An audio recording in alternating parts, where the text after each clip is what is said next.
Lucio, me ne vado, ti lascio, ciao. Baldino, corri, corri.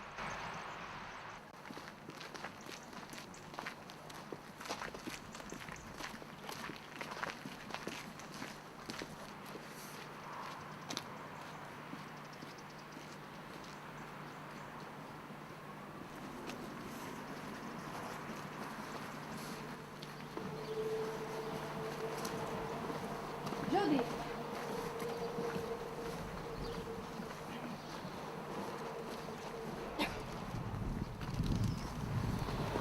Sandrina.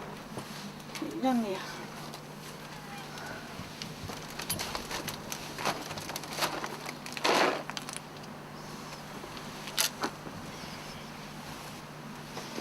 Io faccio quello che faccio tutti i giorni. Non ti allontanare. Sembra il piantino di Massimiliano.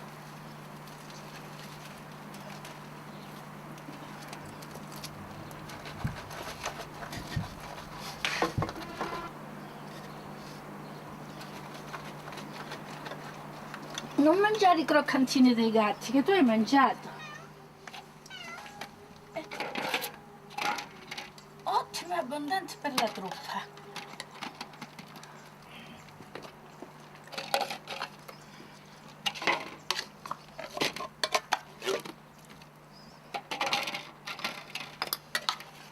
Ecco qua.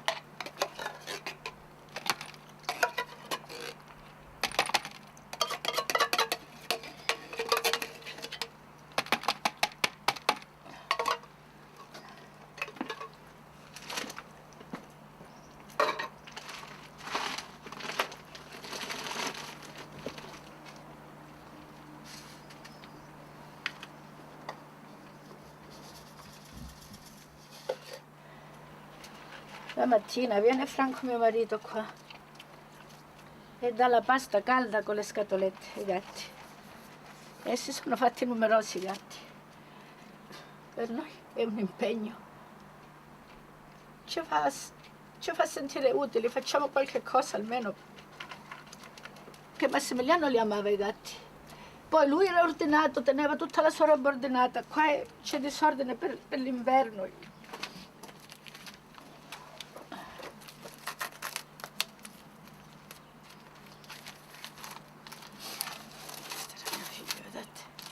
Era mio figlio questo.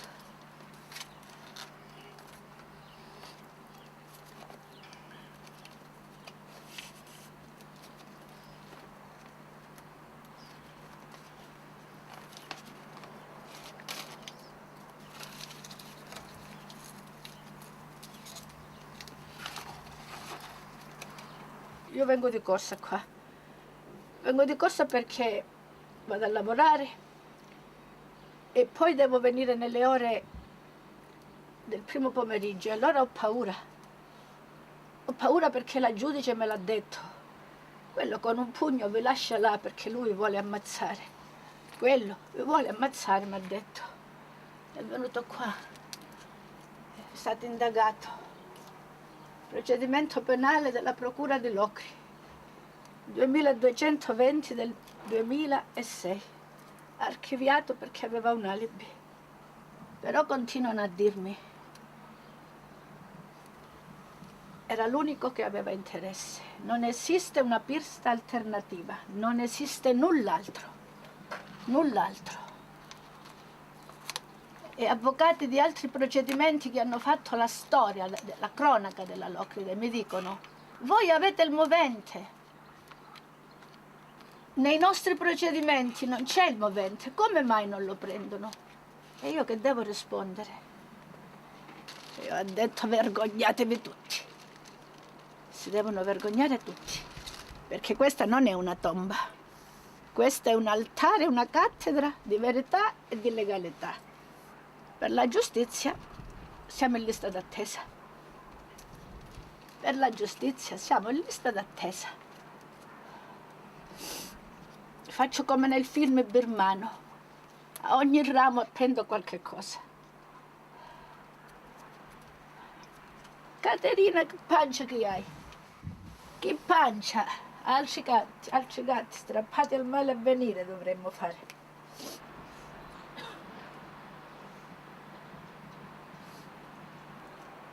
In questo cimitero c'è la meglio gioventù. Ammazzati, malati, vittime di incidenti, bellissimi giovani suicidi. Chi l'ha ammazzata tutta questa gente? Questi ragazzi persone a venire, chi li ha ammazzati? Mi viene da dire che li ha ammazzati la Locride. Non mi venite a dire che parlo male della Locride, che ho disturbato l'immagine turistica della Locride. Mio figlio era un ragazzo di Locri, 1,85 m, schiattava di salute e di bellezza. Invidia degli dei. Ha fatto invidia.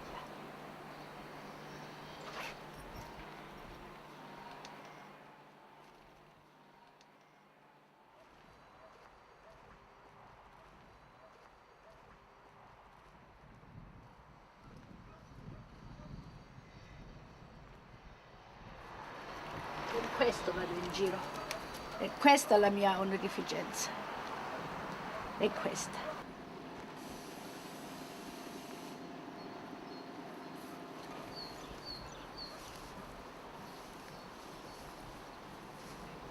Quella sera è uscito da qui, Massimiliano è uscito da qui, con Davide, con i suoi amici, avevano giocato.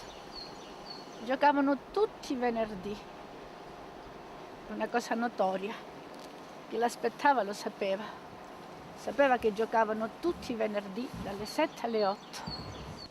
Mi sembra di vedere quando diceva, quando era bambino, passa la palla, passa la palla. Era impacciato. Eppure era sicuro. Lui paura non ne aveva. Paese d'ulivi, contorti, forti, preziosi e contorti, come certe teste, come certe anime, come certe mentalità, come certe famiglie, contorti.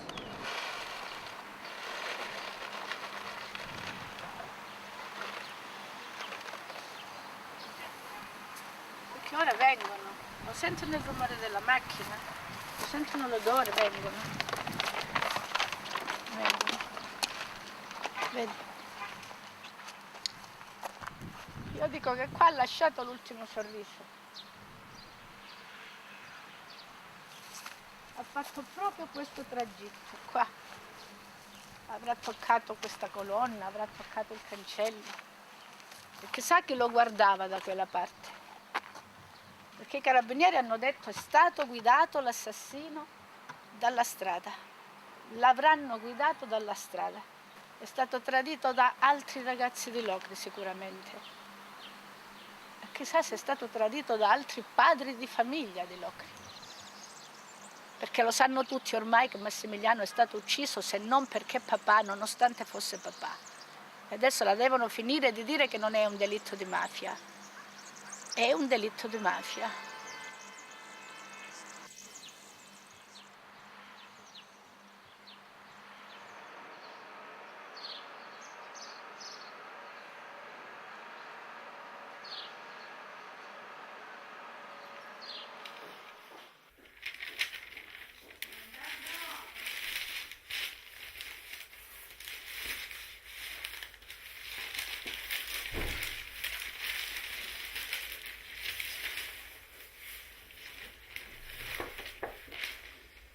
Queste ce l'avevo così perché a Roma. Questa è la lettera questa è l'intervista, vado orgogliosa perché c'è Luigi Giotti, vado orgogliosa di questa cosa. Era a Reggio. Me ne asciuga il tempo sulla testa, ma la prospettiva era dietro, lontano. E io dissi in direzione ostinata e contraria.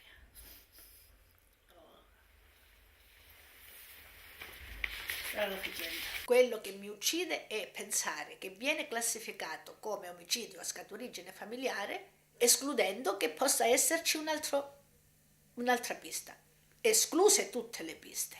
Ma perché 2 pesi e 2 misure?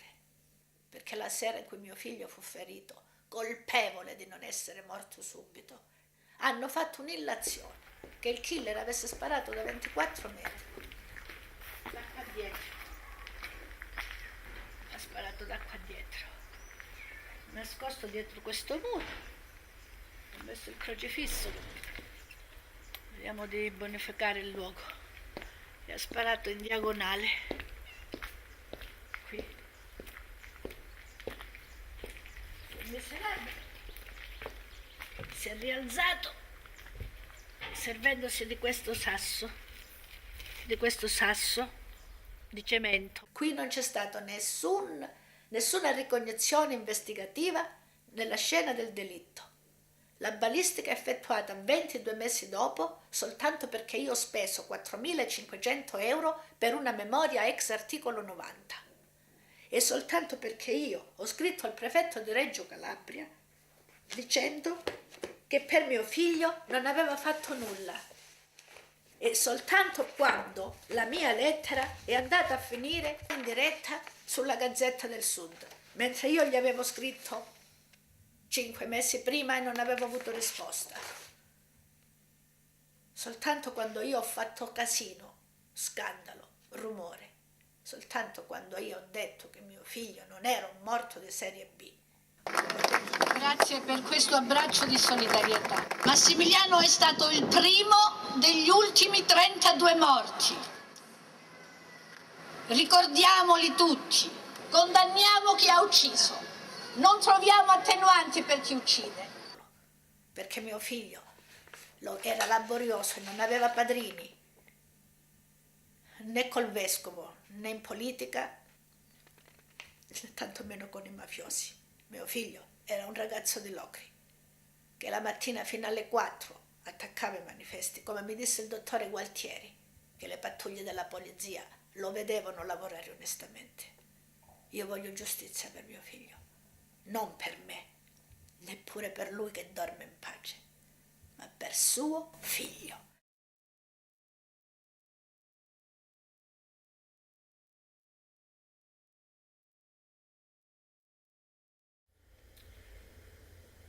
La morte di Massimiliano ha un movente essenzialmente mafioso. L'utilità, il vantaggio che una persona e anzi un'intera famiglia e anzi un'intera cosca mafiosa dovevano raggiungere. Il vantaggio che a loro derivava dalla morte di mio figlio è che mio figlio non doveva più parlare, doveva tacere. Se mio figlio avesse parlato, e pare che mio figlio si sia esposto alla ricerca del contatto quanto più possibile ravvicinato con suo figlio, avrebbe esposto alla vergogna, avrebbe evidenziato l'onta non di un uomo tradito, ma di un'intera famiglia con lo stesso cognome, a sua volta appartenente ad una famiglia, tra virgolette, quella che qui si chiama consorteria o cosca. Un delitto essenzialmente mafioso. Oggi sappiamo un delitto non solo mafioso, ma prettamente 'ndranghetistico, perché quando una famiglia di mafia vuole ottenere un vantaggio, paga in soldoni sonanti.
la memoria dei calabresi, oltre che conflittuale, è una memoria impedita. Vedi, questo impedimento che noi ritroviamo non solo nella possibilità, ma anche nel determinarsi a cambiare le cose, a cambiare se stessi, perché non c'è un'evoluzione, perché poi evoluzione è già una forma di trasformazione, perché non c'è qui da noi? Perché ci siamo assuefatti, perché è una mancanza di energia, perché per cambiare una cosa bisogna vincere l'assuefazione, l'immobilismo, che praticamente secondo me noi viviamo in maniera malintesa come una forma di conservazione di noi. Quindi essere diversi, violare uno schema, sforare un modello, ci fa pensare di rischiare la nostra sicurezza.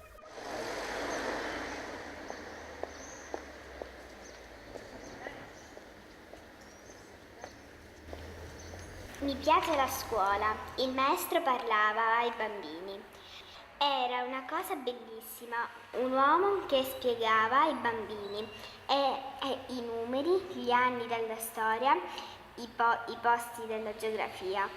C'era una carta colorata del mondo. Uno che non era mai uscito dalla città poteva conoscere l'Africa, che era verde, il Polo Sud bianco, l'Australia gialla e gli oceani azzurri. I continenti e le isole erano di genere femminile e i mari e i monti maschili.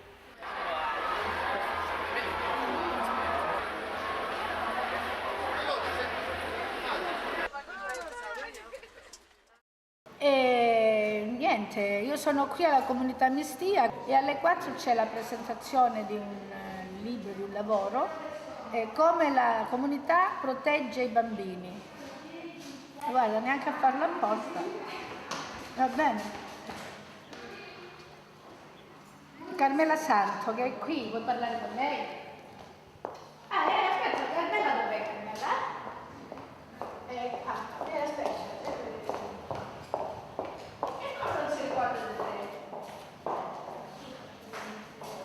E ho cominciato a frequentare questo luogo da poco, dopo il novembre 2005, quando ho conosciuto i ragazzi della Gurfata, che durante una manifestazione il 4 novembre 2005, subito dopo l'omicidio Fortunio. Altrimenti era una realtà di fronte alla quale passavo indifferente, perché nessuno dei miei alunni la frequentava. Qui hanno veramente fatto un'opera meritoria per 20 anni, hanno accolto, educato e fatto stare bene, fatto stare allegri ragazzi pieni di bisogni affettivi, di bisogni di educazione, di bisogno di attività. Si sono aggregati e stavano bene insieme. Guarda, riprendi, potete essere riprese? Forza? Adesso bene, sembrate due Persefone, sembrate. Allora, come proteggiamo i bambini? Io certamente i miei alunni non li ho protetti. Sono andata a scuola 2 anni con i vestiti neri. Ognuno elabora il suo dolore, ne avete avuti tutti, per carità. Qualche nonno, qualche suocero sarà venuto meno. Io ho perduto un figlio dopo 6 giorni di crocifissione che morendo mi ha detto: mamma, vedi un figliolo, pensate che io potevo tacere? Che io potessi tacere? Che sarei stata io? E allora, io ho protetto me stessa, ho protetto mio figlio, ho protetto mia figlia se n'è dovuta scappare a Roma, è stata ingiuriata, vive a Roma. Figlio, dovevo insegnare la medicina vicino a Bologna. Si è, come si dice, infardato i manichi e fa l'attacchino per portare avanti il piccolo progetto di lavoro di Massimiliano. Io non sono niente di speciale, non sono per niente speciale, ma mi rende speciale il mio lutto, mi rende speciale l'eredità morale, che mi sta schiacciando e mi rende speciale l'avere l'impudenza consapevole di doverne parlare. I bambini all'occhio si proteggono facendo, non, mi chiedo scusa per questo tono, ma per me è uno psicodramma, la dottoressa mi comprenderà, almeno lei, e mi giustificherà. All'occhio, la dobbiamo finire di parlare dei bambini e dobbiamo adoperarci, non adoperare i bambini, adoperarci noi per i bambini. Perché quando mi fu detto, maestra, sai perché l'ammazzavo? Per un solo schiaffo. E io ho detto perché? Per 2 si poteva ammazzarlo? Bisogna ridimensionare l'idea dell'essere, della autostima che si costruisce mattone su mattone con la violenza. E bisogna sentirsi bambini. Se loro dicono maestra non si deve parlare perché abbiamo paura che ci ammazzano pure a noi, dobbiamo incoraggiarli ad avere paura, a sentire la paura, ad elaborare la paura ed andare avanti sentendo paura. Noi dobbiamo dare, scusate, non mi sto parlando addosso perché è una terapia, come si dice, auto-training, almeno mi comprende qualcuno, grazie, perché dobbiamo essere modello. Io non sono un modello, ho chiesto giustizia per la mia vicenda e non volendo mi sono dovuta ritrovare a chiederla per tutti i bambini di Locri, perché i miei figli erano bambini e giovani di Locri. Erano stati e sono giovani di Locri, perché mio nipote è un bambino di Locri e perché sono una maestra di Locri. Considero valore ogni forma di vita, anche la più piccola, debole e indifesa. Considero valore un sorriso spontaneo, il lavoro delle persone generose, la tenerezza tra le persone anziane. Considero valore ogni piccola cosa e tutte le ferite, grandi e piccoli del corpo e dell'anima. Considero valore l'educazione e la riconoscenza. Considero valore l'istruzione e l'abilità, cioè il saper fare. Considero valore il percorso della vita.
Emily Dickinson, forse non ci riuscirò, ma almeno ci avrò provato.